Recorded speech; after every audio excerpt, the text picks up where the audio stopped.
Shalom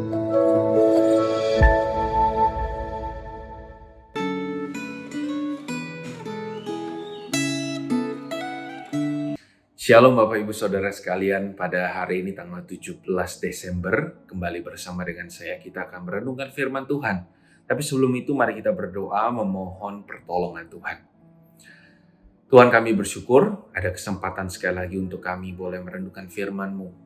Kami mohon Roh Kudus Tuhan menolong kami, agar kami boleh mengerti dan kami diberikan iman ketika kami mendengarkan firman-Mu. Dalam nama Tuhan Yesus kami berdoa. Amin.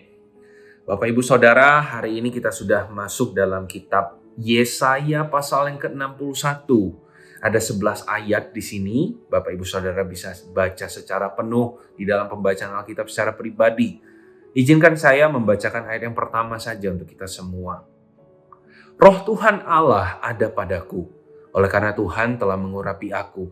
Ia telah mengutus aku untuk menyampaikan kabar baik kepada orang-orang sengsara dan merawat orang-orang yang remuk hati, untuk memberitakan pembebasan kepada orang-orang tawanan dan kepada orang-orang yang terkurung kelepasan dari penjara. Sedemikian jauh pembacaan firman Tuhan. Bapak Ibu Saudara, di zaman sekarang siapalah yang tidak tahu dengan internet? Ya, dari yang masih kecil, yang baru pegang HP, sampai yang sudah oma opa, semua tahu dan menggunakan apa yang namanya internet. Oma opa pun kalaupun tidak terlalu kenal dengan asal-usul internet, bagaimana benar-benar cara menggunakannya, atau nggak tahu mungkin tentang Instagram atau game online, minimal oma opa tahu yang namanya WhatsApp, ya kan? WhatsApp itu dipakai juga membutuhkan jaringan internet. Nah, Bapak Ibu Saudara, dulu yang namanya teknologi internet itu tidak dibuat untuk rakyat biasa seperti kita sebenarnya. Dari tahun 69 ketika nama internet itu muncul, internet lebih dulu digunakan untuk kepentingan militer waktu itu. Hanya orang-orang tertentu yang mendapatkan akses untuk menggunakannya. Tetapi dimulai dari perkembangan zaman, perkembangan teknologi, akhirnya internet disebarluaskan untuk jaringan komunikasi yang lebih umum. Makanya kita semua hari ini bisa menggunakannya, siapapun itu, asal ada kuota. Ya. Nah, demikianlah Bapak Ibu, sebuah gambaran yang terjadi juga tentang Roh Allah di dalam Perjanjian Lama, di zaman dulu sekali sampai ketika Tuhan Yesus naik ke surga. Ternyata tidak semua orang itu memiliki Roh Allah di dalam hidupnya. Alkitab sendiri memberitahu kepada kita, atau lebih tepatnya, Roh Allah itu tidak berdiam di dalam diri setiap orang, meskipun orang itu percaya kepada Allah. Hanya orang-orang tertentu saja ternyata yang memiliki Roh Allah di dalam dirinya, seperti Yosua, contohnya ya di Perjanjian Lama, Saul, Daniel, dan tokoh-tokoh Alkitab lainnya, termasuk Tuhan kita, Yesus Kristus.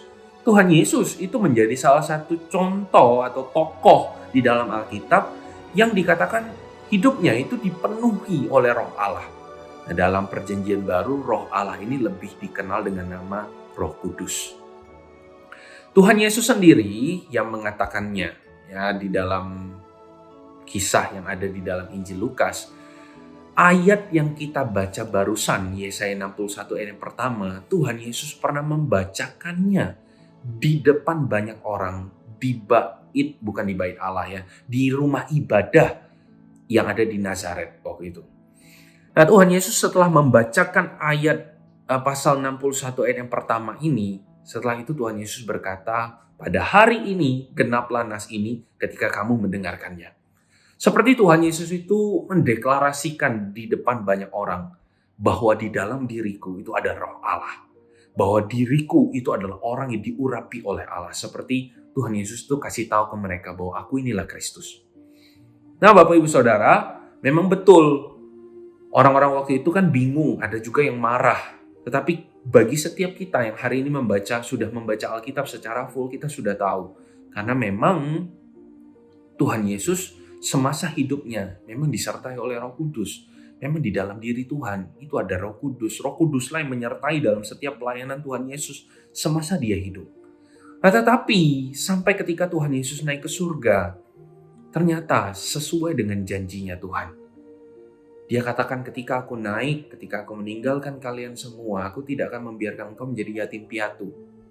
Tapi aku akan memberikan engkau roh penghibur, yaitu apa? Roh Kudus itu sendiri, roh Allah itu sendiri. Ternyata roh Kudus itu setelah Tuhan Yesus naik ke surga tidak lagi menjadi roh yang eksklusif, yang hanya terbatas untuk orang-orang tertentu. Tidak. Tetapi roh Kudus diberikan, diutus bagi setiap orang yang percaya kepada Yesus. Nah, kita dari sini jadi ngerti nih, mengapa Tuhan Yesus waktu itu mengatakan kepada para murid bahwa barang siapa yang percaya kepadaku akan melakukan pekerjaan yang lebih besar daripadaku. Akan melakukan pekerjaan yang lebih besar daripada yang Tuhan Yesus kerjakan. Ternyata itu semua bisa terjadi oleh karena ternyata setiap orang percaya itu juga memiliki roh yang sama seperti roh yang menyertai Tuhan Yesus ketika Tuhan Yesus hidup. Nah, kita juga memiliki roh Kudus. Oleh karena itulah kita mampu atau dimampukan untuk melakukan pekerjaan yang sama, bahkan lebih besar dari apa yang Tuhan Yesus lakukan, Bapak Ibu. Tetapi Tuhan Yesus berkata, terlepas dari semua pekerjaan yang bisa engkau lakukan itu, mungkin engkau akan bisa melakukan seperti yang Tuhan Yesus lakukan, menyembuhkan orang atau menguatkan orang-orang yang lemah, memberitakan kabar baik, kita diberikan keberanian untuk memberitakan Injil. Itu semua kan berasal dari Tuhan Yesus, berasal dari Roh Kudus. Nah, mungkin juga setan-setan takut kepada kita karena di dalam diri kita ada Roh Allah. Tetapi kata Tuhan, jangan hanya sebatas bersukacita oleh karena itu semua, oleh karena pekerjaan-pekerjaan itu atau hanya oleh karena ada Roh Allah di dalam dirimu. Tetapi bersukacitalah oleh karena namamu tertulis di dalam kitab kehidupan, kata Tuhan. Ini secara tidak langsung memberitahu kepada kita bahwa kuasa dari Roh Allah itu tidak hanya memampukan kita melakukan pekerjaan apa yang Tuhan lakukan, tetapi juga menyadarkan kita, Bapak Ibu, bahwa kita adalah orang-orang yang diperkenan oleh Tuhan. Kalau Roh Allah berkenan hidup di dalam diri kita, berarti hidup kita berkenan di hati Allah. Allah berkenan di hidup kita itu artinya itu sebuah tanda bahwa nama kita itu tertulis dalam kitab kehidupan. Atau kita ini termasuk, disebut juga orang-orang yang termasuk dalam golongan orang-orang yang diselamatkan. Haleluya. Amin. Mari kita sama-sama berdoa, Bapak Ibu. Kami bersyukur Tuhan, di dalam diri kami Engkau menuntun, membimbing, menghibur, mengajar kami melalui Roh Kudus-Mu. Kami bersyukur di dalam hidup kami tidak ditinggal sebagai yatim piatu, tetapi ada Roh Kudus Tuhan yang menyertai kami. Kami bersyukur Roh Kuduslah yang memampukan kami bisa hidup sampai hari ini. Bagaimana hikmat yang kami terima dalam setiap keputusan kami, dalam setiap perkataan kami, dalam setiap langkah hidup kami. Kami percaya Roh Kuduslah yang memberikan kami hikmat dan menuntun kami. Tapi dari semua itu ada satu hal lagi yang kami oleh karenanya bersuka cita. Karena kami adalah orang-orang yang berkenan di hati Tuhan. Roh Kudus tinggal di dalam diri kami tahu itu tanda, itu konfirmasi atau sebuah indikator bahwa kami berkenan di hati Tuhan. Dan kami adalah orang-orang yang diselamatkan. Kami bersuka cita dan kami bersyukur untuk hal itu. Terima kasih Tuhan. Dalam nama Tuhan Yesus kami berdoa. Amin.